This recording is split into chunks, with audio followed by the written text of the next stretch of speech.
That day, the Chicago Brown Stockings made their professional debut against the Chicago White Stockings. May 6 was the culmination of the city finding its political, cultural, and economic identity through baseball.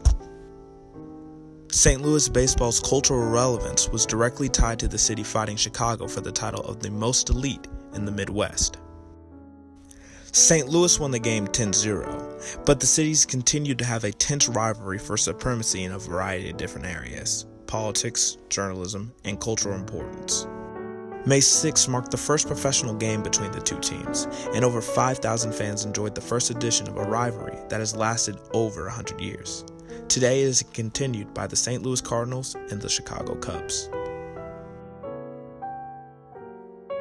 Two publications continue to increase the amount of exposure for the St. Louis Brown Stockings: Joseph Pulitzer with the Post-Dispatch and Alfred Spink with the St. Louis Sporting News. Even though Pulitzer focused more on investigative journalism, the Post-Dispatch helped continue St. Louis's rivalry with Chicago.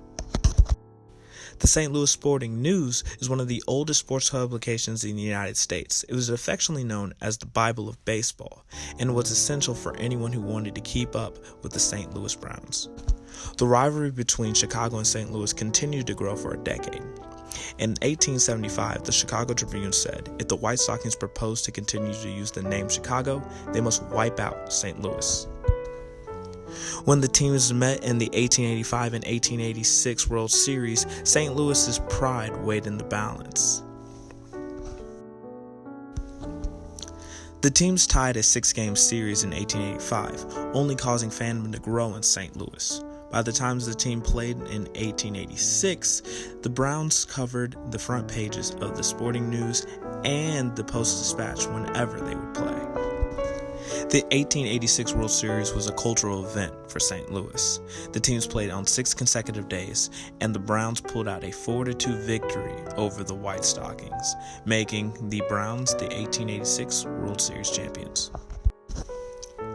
1875 to 1886 helped lay the framework for the cultural relevance of the St. Louis Browns, now the Cardinals, to St. Louis, and the importance to St. Louis media.